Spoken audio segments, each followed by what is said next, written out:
Hello, welcome back to the Weeaboo Corner. I am your host, Sloppy, and today we're going to be taking a review at another Junji Ito book, The Black Paradox, or just Black Paradox, by Junji Ito.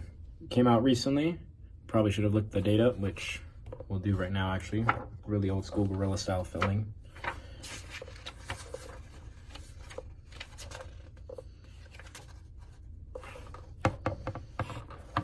Here we go.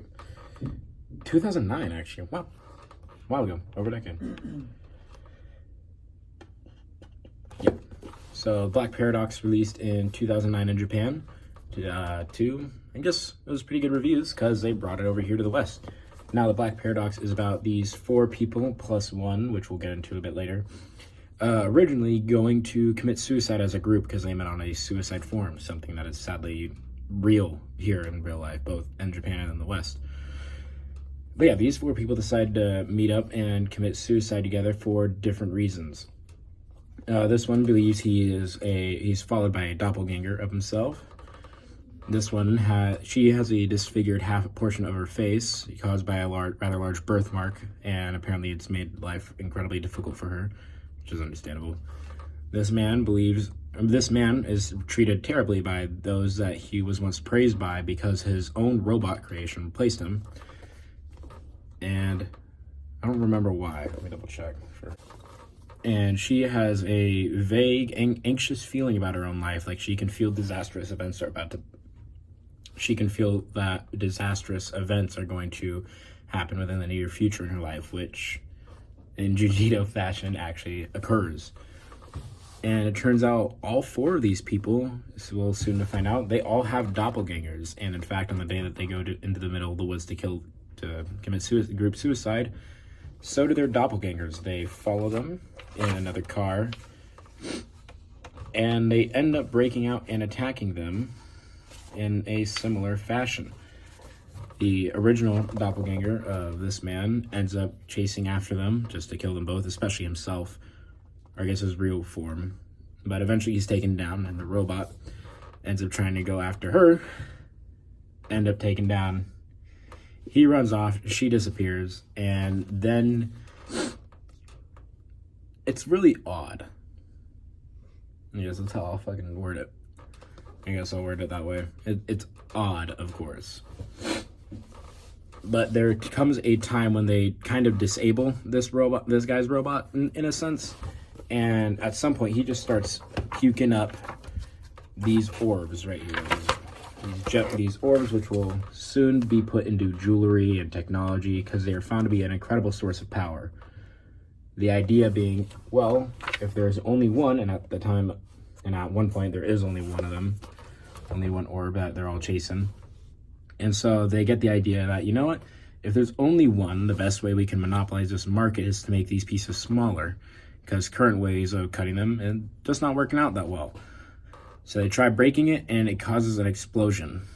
And some famous celebrity gets their hands on it, and just becomes absolutely fascinated with it, like to the point of near insanity, as is reported.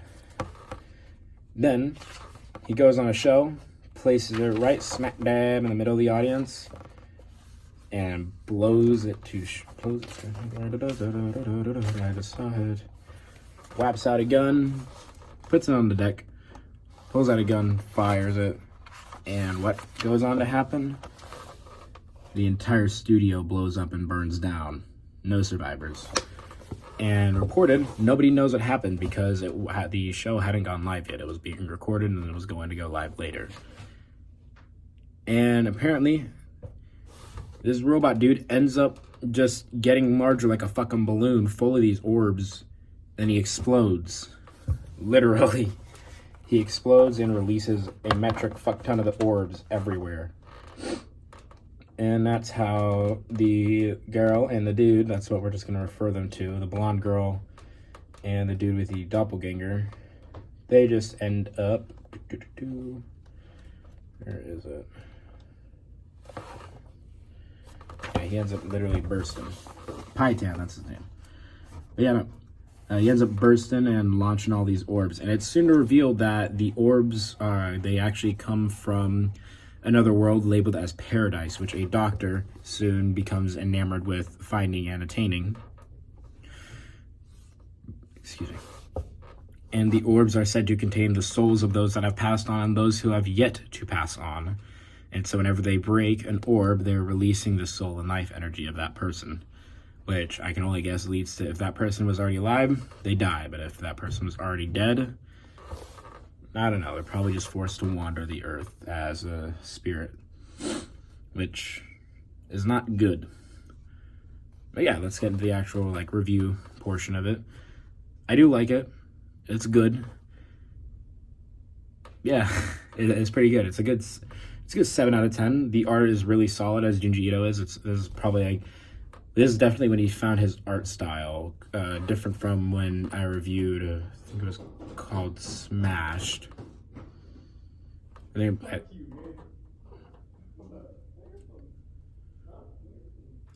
it was actually called Smashed. No, not Smashed. It was Stowaway. I'll put a photo on screen of what it was. But it was basically a collection of his earliest, like his early famous work, and his art style is much less clean. The lines are like thicker. There's a little bit more muddiness in the art than there is here, and in more well-known works like UZUMAKI or Gil, both which I actually have reviews out. Links in the description. But yeah, no, I give this one a 7 out of 10. The art is cool. It's not fantastically gory or bloody like other of Ito's works, and it's also not super depressing. It's saddening for the characters, but there's like no like feeling of lost hope per se, only of just the continuous like pursuit of self-destruction. The part with the super awesome and cool gore is the bonus story at the end called Strange Pavilion. And so in the idea of this story, the orbs have been used as like power sources and resources, and eventually like regenerate lost prehistoric like species and shit, as you can see here. And it ends up eating to the people. And it's actually kind of funny because the guy just tells him, no, stop it, bad bird things, spit them out. Straight up, he goes, hey, Naga, spit him out. And it does. It just listens to him. It's like, all right, so be it. But at that point, they're already, like, melted and dying of acid. And it's great. But yeah, no, this was like, only $20. I feel like it was kind of a little bit overpriced, considering it's actually really short for an Ito story. Well, it's not even a short story. It's a mini novelization of one shot, single volume. But it was a fun read. I do like it.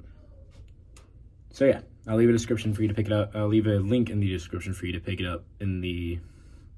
You already know the deal. There's a link to it in the description below if you want to buy it and read it for yourself. But yeah, I do like it. I give it a solid 7 out of 10. And yeah, it was the first review back. You could definitely tell. You know, I've been your host, Sloppy of the Weeaboo Corner, and I will see you all in the next one. Peace out.